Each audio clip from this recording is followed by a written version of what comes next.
온라인하고 오프라인 예배 참석하시는 여러분들 주의 이름으로 환영합니다. 오늘 제목은 좌절감을 기쁨으로 바꾸시는 하나님이라는 제목을 가지고 시편 73편 말씀을 가지고 함께 나누도록 하겠습니다. 사람이 넘어질 때 주로 세 가지의 이유 때문에 넘어지게 됩니다. 첫 번째는 몸의 비율이 좀 안 맞을 때 넘어지게 되죠. 특히 이제 어린 아이들한테 주로 일어나는데, 제가 어렸을 때 제 사진을 보니까 딱 3인분이 아니라 3등신이더라고요. 머리, 몸통, 다리 길이가 다 똑같아요. 그러다 보니까 이제 머리가 무거우니까 자꾸 넘어지는 거예요. 제 딸도 태어났을 때 지금은 저랑 키가 비슷하고 또 많이 나아졌는데 머리가 굉장히 컸어요. 그래가지고 막 기다가도 이렇게 하다가도 머리가 무거우니까 머리를 푹 내려놓고 좀 쉬다가 다시 들고 막 이렇게 기고 또 툭 내려놨다가 또 이렇게 들고 막 이렇게 기더라고요. 제 자식이었지만 좀 무서웠어요. 자, 그런 경우가 있고요.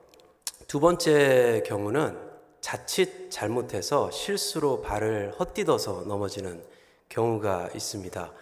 물론 헛디뎌서 넘어질 때에도 크게 다치는 경우가 있지만 보통 젊은이들은 헛디뎌서 넘어졌을 때, 걷다가 넘어졌을 때 다시 일어나서 막 뛰어가요. 창피해서. 그래서 그러는 경우가 있고요. 세 번째로는 오래 달리거나 오래 걸어서 다리에 힘이 다 빠졌을 때 넘어지게 되는 경우입니다. 보통 단거리 선수하고 그 마라톤 선수를 비교했을 때 단거리 선수들이 막 뛰다가 넘어지면 좀 아프더라도 일어나서 다시 뛰는 경우가 많이 있습니다.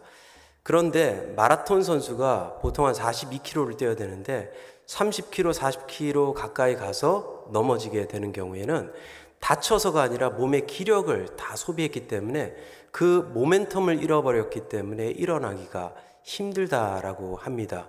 그럴 때는 선수들이, 또 걸어가는 사람들이 좌절하게 된다라는 것이죠. 이 사전에서 좌절이라는 단어를 이렇게 표현하고 있어요. 마음이나 기운이 꺾이는 것이다 라고 표현을 하고 있습니다. 나에게 더 이상 능력과 힘이 없어서 내 의지와 꿈이 꺾일 때에 좌절했다라고 이야기를 하고 있죠.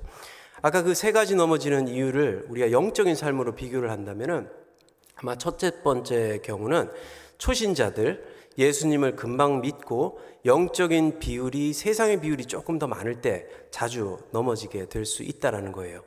두 번째로는 신앙 경험을 좀 하고 했지만은 간혹 실수로 또 유혹에 빠지거나 해서 넘어졌을 때 다시 일어나서 하나님께서 주신 의지와 힘을 가지고 뛸 수가 있다는 겁니다. 그런데 세 번째는 조금 위험한 경우예요. 왜? 내가 오랫동안 신앙생활을 하면서 내가 충전되고 있는지 소비를 하고 있는지도 알지 못하고 뛰다 보니까는 결국 내 다리에 힘이 빠져 있는 상태도 모르고 계속 가다가 넘어졌을 때 다시 일어날 힘과 기운이 없는 영적 상태가 세 번째에 속할 수 있다라는 겁니다. 오늘 아사베 시는 자기 자신이 그것을 경험했다라고 이야기를 하고 있어요. 아삽을 잘 공부를 하기 시편에 이제 여러 편들이 아삽의 시로 소개를 하고 있는데, 아삽이 어떤 인물인지 성경이 소개를 하고 있어요. 특히 역대상을 보게 되면 이 아삽이 다윗에게 선택된 그러한 악기를 담당하는 대장이다라는 것을 보게 되고요. 또 레위의 게르솜 자손이라고 이야기하고 있어요. 레위의 자손들이 여러 명이 있었는데 첫째 아들이 게르솜이라는 사람인데 그 자손이다라고 얘기를 하고 있고요. 또 언약궤가 다윗의 성전으로 들어왔을 때 그 언약궤를 섬기고 그 앞에서 예배를 담당하는 사람으로 선택되고 선발된 사람이 아삽이다라고 이야기를 하고요. 나중에 이제 이 악대가 24개로 편성이 되는데 헤만과 게르솜 그리고 아삽, 이 세 사람이 대표자로서 예배를 인도하고 이 악대들을 맡아서 지휘하는 그러한 것들을 성경을 통해서 보게 됩니다. 요즘 현대식으로 풀이를 해서 이야기를 한다면은 이 아삽이라는 인물은 아마도 이 예루살렘의 예배부 장관과 같은 그러한 역할을 맡아서 살아가고 그러한 직무를 맡아 있었던 사람이다라는 것을 보게 돼요. 일평생 하나님을 찬송하기 위해서 그리고 예배하기 위한 목적으로 태어나고 또 훈련되어진 사람으로 태생부터 구별됐던 그러한 사람이 감당하기 어려운 시험이 와서 넘어질 뻔하고 좌절했다라는 것을 이 시편 73편으로 고백을 하고 있는 것을 보게 됩니다. 오늘 이 말씀을 나누면서 아삽의 찬송시를 통해서 그가 왜 넘어지게 되었는지, 근데 다행스럽게도 시편 73편을 보게 되면 17절에 이렇게 이야기를 하고 있어요. 내가 하나님의 성소에 들어갔을 때 그들의 종말을 보았나이다 라고 고백을 하면서 그가 좌절의 그 시기를 지났지만 그 좌절의 시간에서 나올 수 있었던 방법 또한 이야기를 하고 있는 것이 시편 73편의 말씀의 내용입니다. 오늘 이 말씀을 갖고 혹 내가 그러한 좌절의 시간에 있지 않은지, 또 혹 내가 그러한 의기소침한 신앙생활을 통해서 하나님과 점점 멀어지고 있는 삶을 살고 있다면 이 말씀을 통해서 회복할 수 있는 귀한 하루가 되기를 주님의 이름으로 축원합니다. 먼저 이 아삽이라는 인물이 왜 넘어지게 되었는지를 시편 73편 2절서부터 16절이 이야기를 하고 있어요. 대표적으로 보면요, 그는 잘못된 것을 보았고, 잘못된 것을 들었고, 잘못된 것을 생각했다라고 고백을 하고 있습니다. 아삽이 본 것이 뭐죠? 2절과 3절 말씀 보니까 이렇게 이야기를 하고 있어요.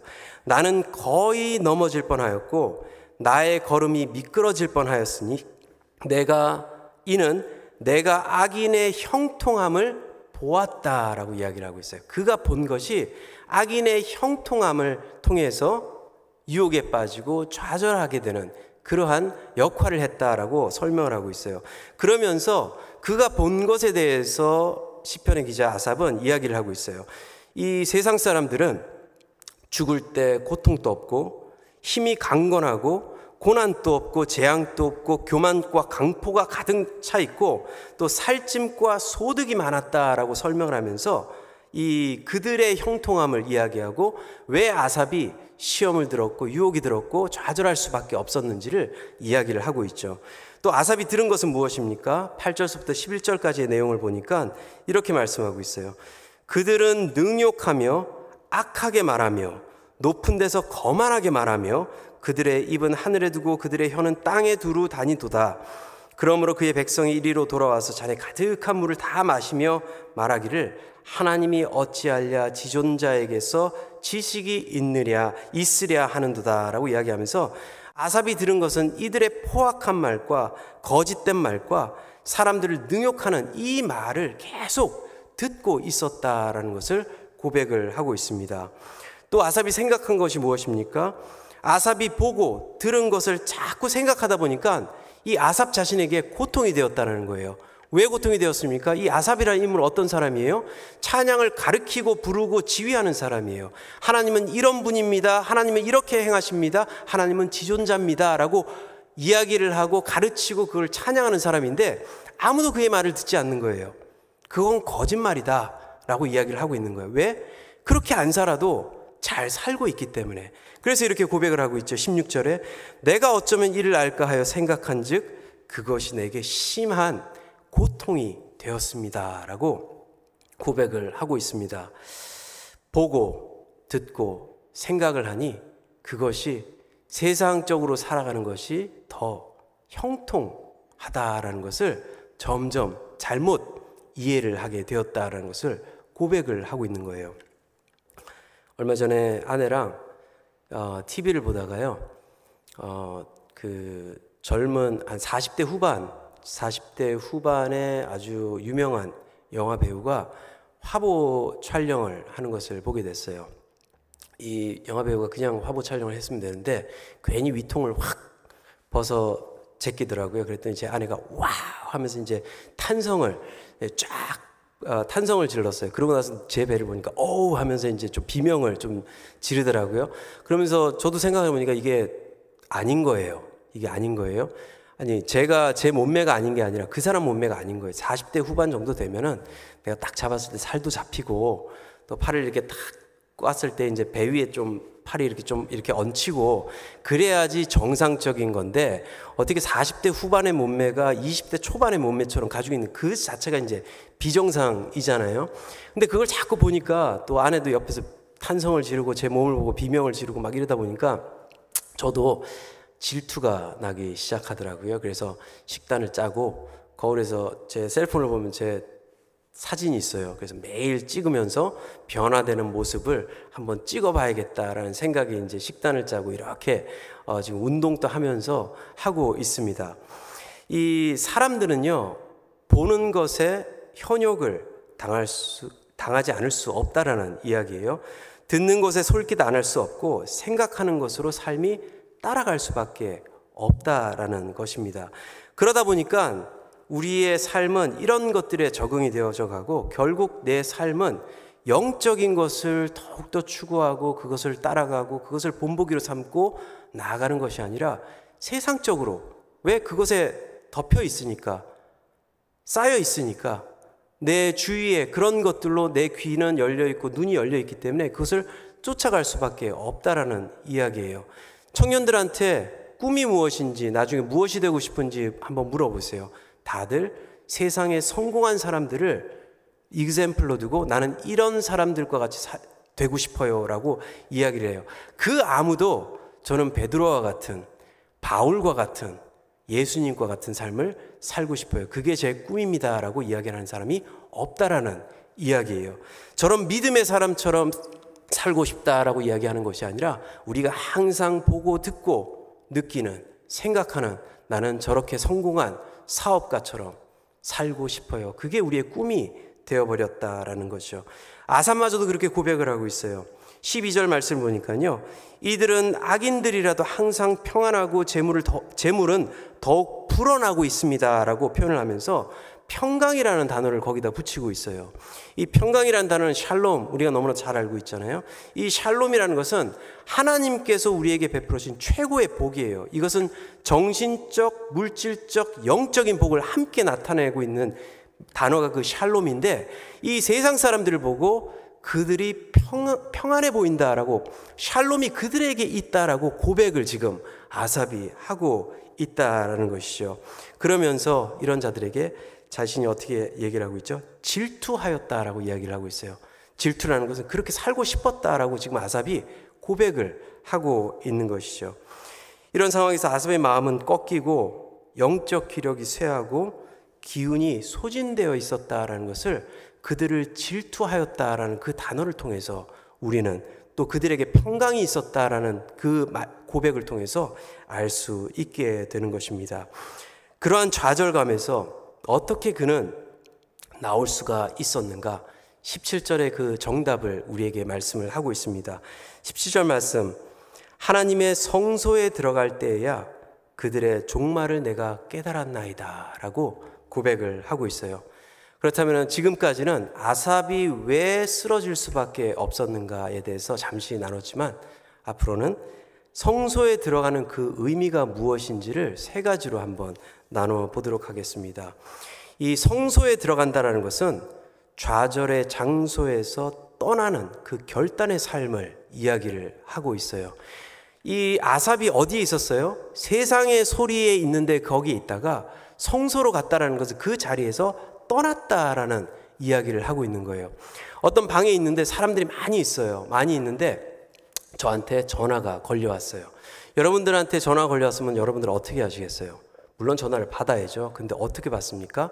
그 방에서 나가서 받는다는 얘기예요. 왜? 시끄럽기 때문에.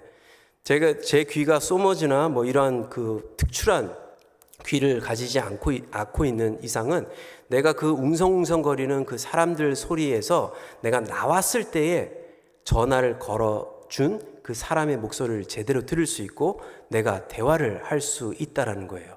우리는 결단을 할 필요가 있다라는 이야기죠. 이와 같이 우리가 영적인 삶을 건강하게 유지하기 위해서는 세상의 음성보다 그 음성이 안 들리는 하나님의 음성이 더 잘 들리는 그 장소로 움직일 필요가 있다라는 것입니다. 우리를 좌절시키는 그곳에서 나올 필요가 있다라는 것을 성소에 들어갔을 때 깨달았다라는 그 구절에서 아삽의 마음을, 아삽의 경험을 또 그것을 통해서 회복되었다라는 것을 우리는 볼 수가 있죠. 이 시편 1편에 이렇게 이야기를 하고 있어요. 복 있는 사람은 악인의 꾀를 따르지 아니하고 죄인의 길에 서지 않고 오만한 자리에 앉지 아니한다라고 시편 150편까지의 이 많은 이 시의 내용 중에서 1편 첫 번째 그 첫 절이 복 있는 사람은 악인의 자리에 가지 않고 죄인의 길의 자리에 가지 않고 오만한 사람의 자리에 가지 않는다. 그 길을 떠난다라고 이야기를 함으로써 이 모든 시가 시작되는 것을 보게 됩니다. 개인의 삶뿐만 아니라 이런 것들은 공동체의 삶에도 필요하다라는 거예요. 내 개인의 삶에도 내가 결단을 해서 그러한 자리를 피할 필요도 있고 우리 공동체의 삶에서도 그러한 자리에 피할 필요가 있다라는 것을 이 아삽의 시를 통해서 또 시편 1편을 통해서 우리에게 말씀하고 있어요. 고등학교 때 한국에 있을 때 아주 친하게 지냈던 친구 둘이 있었습니다. 경우라는 친구하고 또 갑자기 이름이 친한 친구인데 이름이 생각이 안 나네요. 예, 두 친구가 있었어요. 아무튼 이 경우가 이런 경우가 아무튼 두 친구가 있었어요. 근데 한 친구는 저랑 같은 아파트에 살았고 한 친구는 이제 옆에 있는 아파트에 살았는데 같이 다니면서 뭐 나쁜 짓 정말로 많이 해서 우리 어머니 굉장히 고생하시고 저 때문에 기도를 많이 하셨는데 어쩔 수 없이 제가 이제 호주로 유학을 가게 되는 바람에 이 친구들과 헤어질 수밖에 없었어요. 그런데 처음에는 굉장히 안타깝게 생각을 했는데 지금 얼마 전에 이제 이 친구들하고 다시 만나게 됐는데 이 두 친구들이 다 교회 생활하고 또 직분자로서 아주 신실하게 제 페이스북에 뭘 탁 올리면은 뭐 하나님은 대단하시다 막 그러면서 막 서로 칭찬을 해요. 왜? 하나님께서 역사하신 것이 크기 때문에. 지금 생각해보면 우리가 계속 세 명이서 같이 계속 똘뚱뭉쳐서 있었으면 아마도 하나님을 만나지 못하지 않았을까라는 생각을 한번 해보게 됩니다. 우리가 이렇게 내가 결단해서 그러한 장소에서 그러한 자리에서 나올 때에 하나님의 음성이 더 깨끗하게 들린다라는 이야기예요.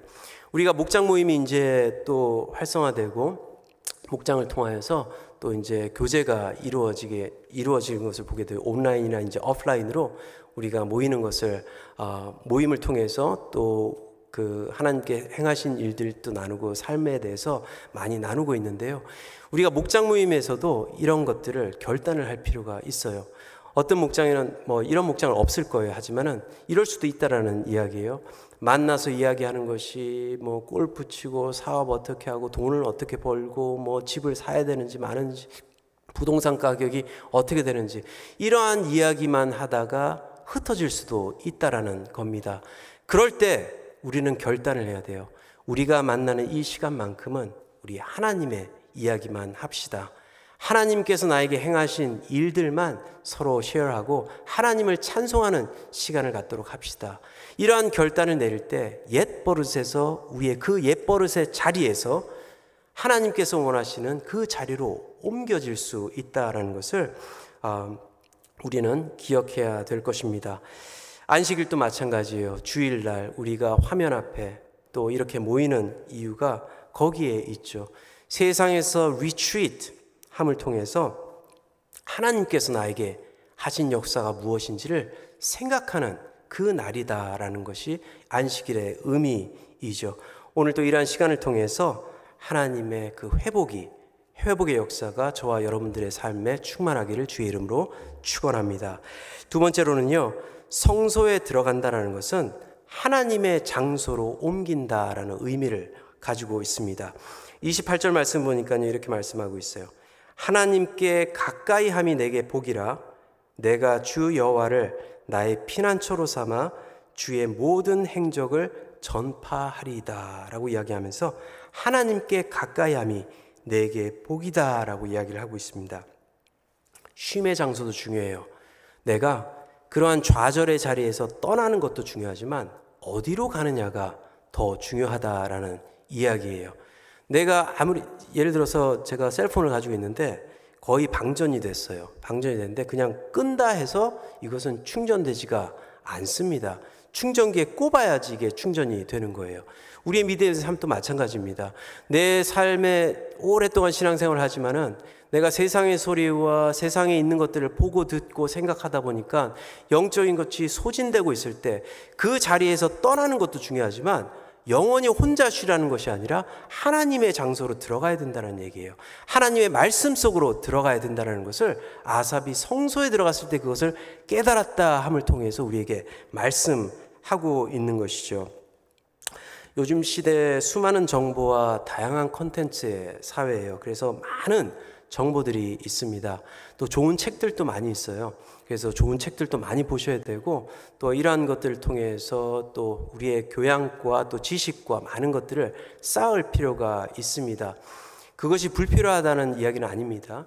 그런 것들도 필요하지만 정작 요즘 세대를 보니까요, 정작 그러한 것들은 많이 읽고 배우고 가져가는데 정작 우리가 봐야 될 하나님의 말씀은 저버리는 경우가 많이 있다라는 거예요.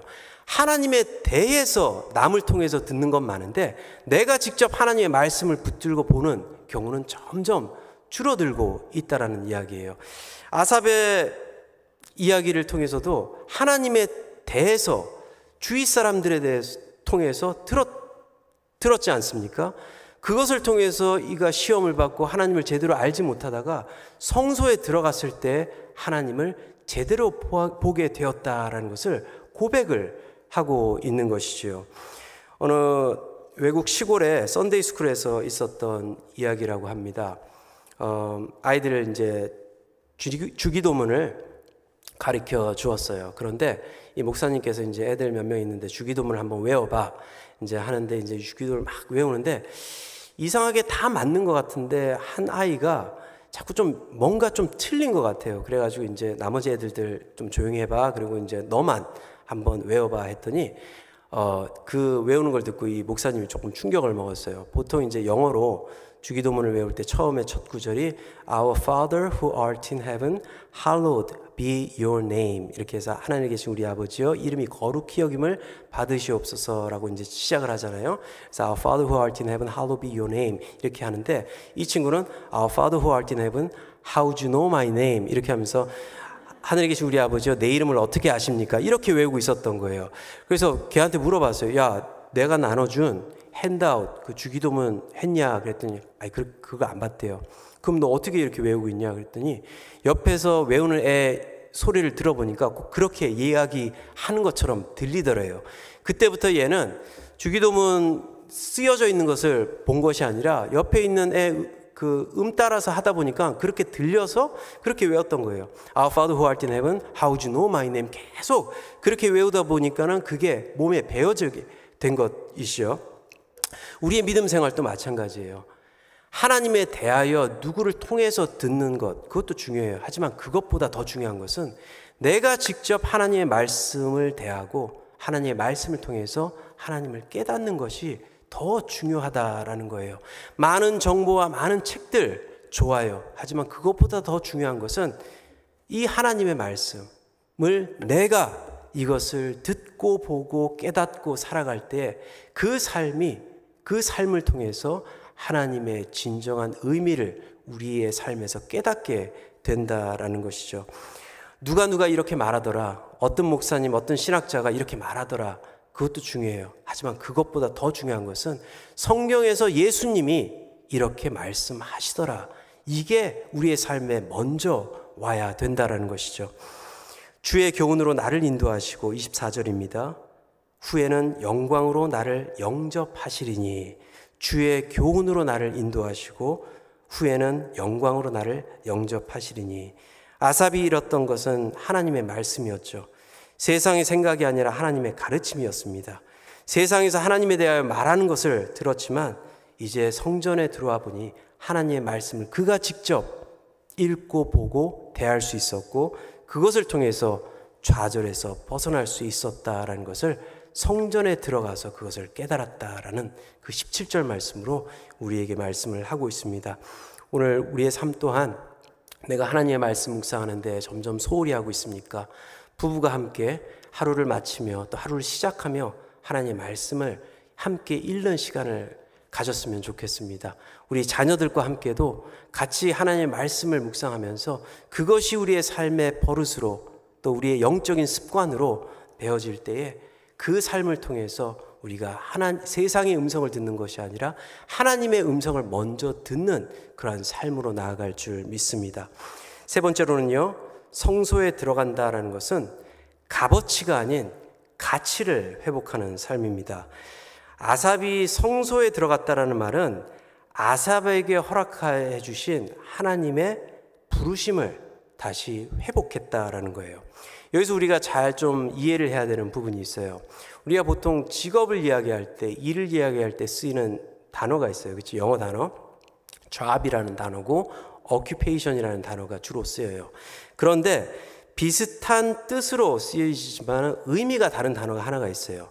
그게 vocation이라는 단어예요. 부르심. 똑같은 말이에요. 하지만 하나는 직업, 하나는 부르심의 일이다라는 것이죠. 다른 면으로 해석을 한다면 사명이라는 거예요. 일과 사명.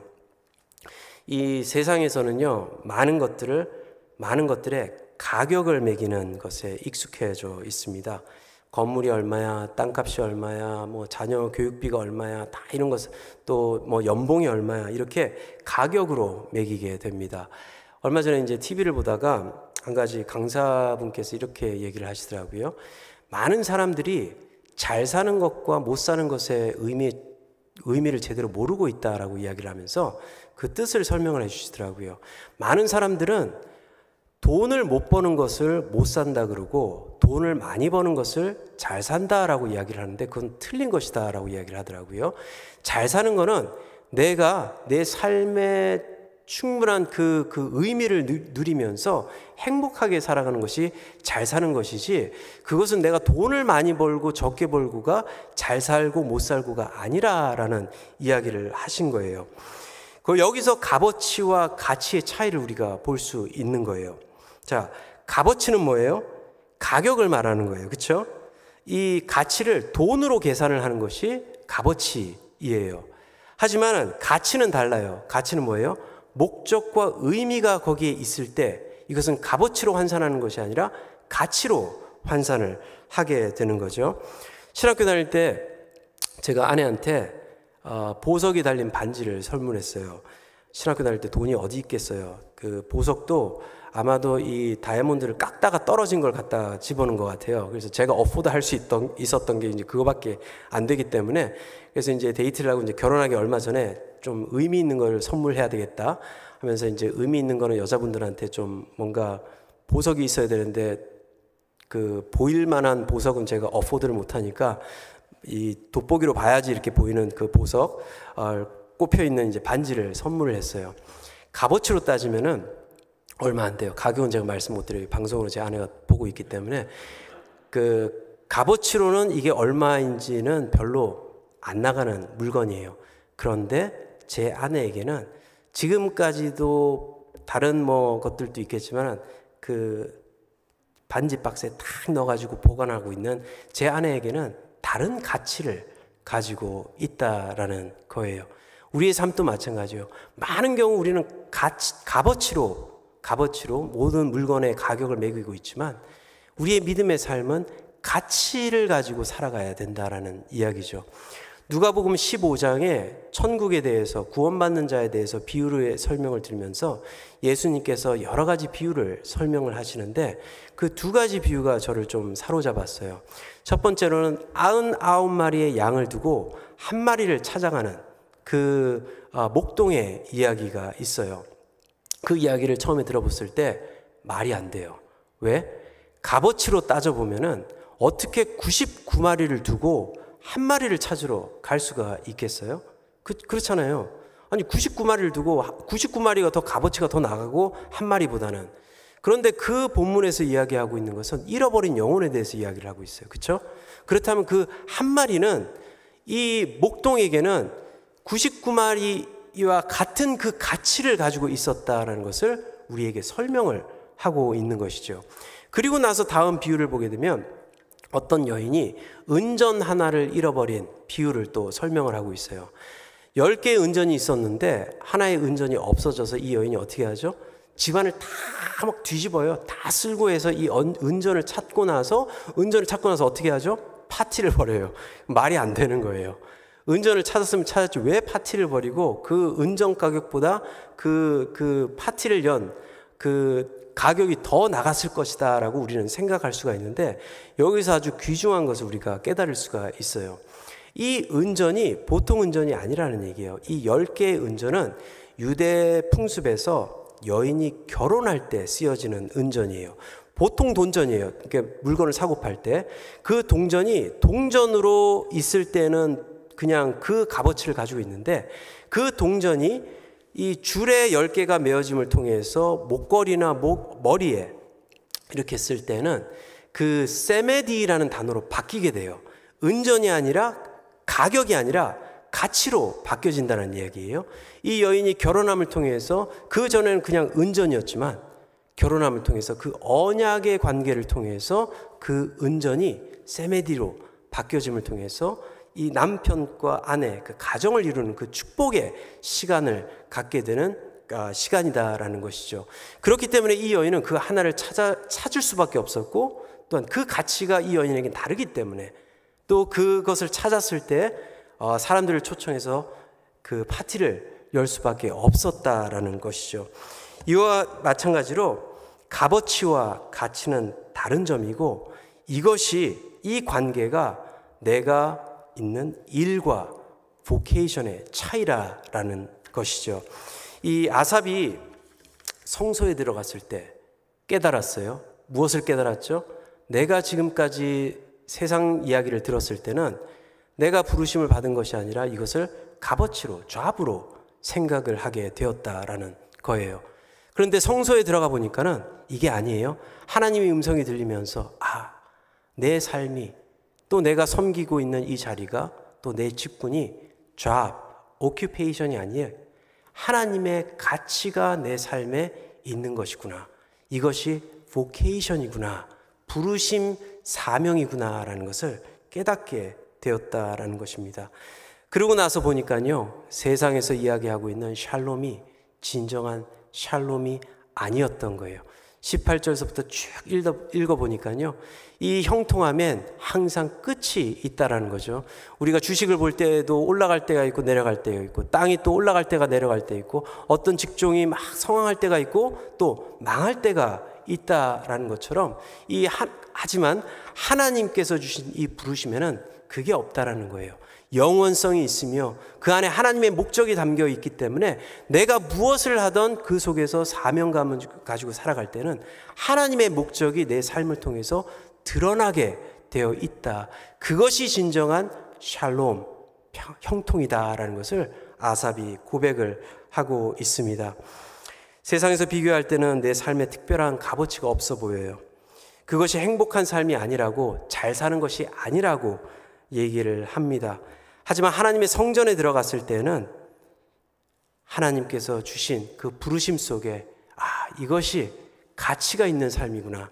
하나님의 부르심이 있는 삶이고 하나님의 목적이 내 삶에 있는 것이구나라는 깨닫게 된다라는 것입니다. 그럴 때에 우리는 좌절감에서 기쁨으로 회복할 수 있다라는 것이죠. 말씀을 정리합니다. 믿음의 좌절감은 사단이 주는 것입니다. 우리의 신앙생활을 꺾기 위해서 우리가 들어야 하는 것을 못 듣게 하고, 우리가 봐야 되는 것을 못 보게 하고, 우리가 생각해야 되는 것을 못 생각게끔 함을 통해서 우리의 의지와 우리의 믿음을 꺾으려고 합니다. 그렇기 때문에 우리는 성소에 꼭 들어가야만 하죠.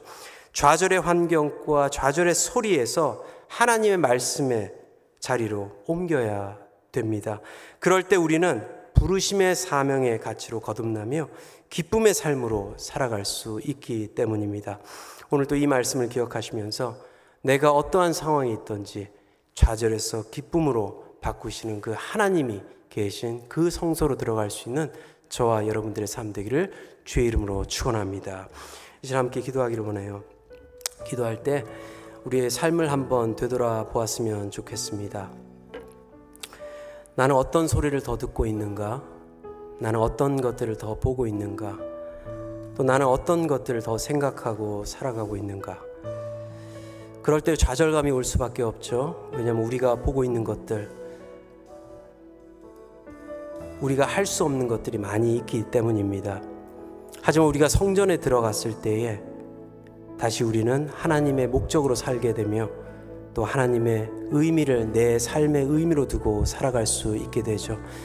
그럴 때 하나님의 능력으로 나는 무엇이든지 할 수 있게 되는 것입니다. 오늘 또 이 말씀을 기억하면서 주님, 제가 좌절 속에 있습니까? 세상 것들을 보고 있기 때문에 하나님 것을 못 보고 있는 그러한 상황 속에 있습니까? 주님, 내 눈을, 내 발걸음을, 내 마음을 주의 성전으로 옮길 수 있도록 하여 주시고 주께서 우리에게 주신 사명을 다시 회복할 수 있는 믿음의 사람 될 수 있도록 역사하여 주시옵소서. 우리 함께 기도하도록 하겠습니다.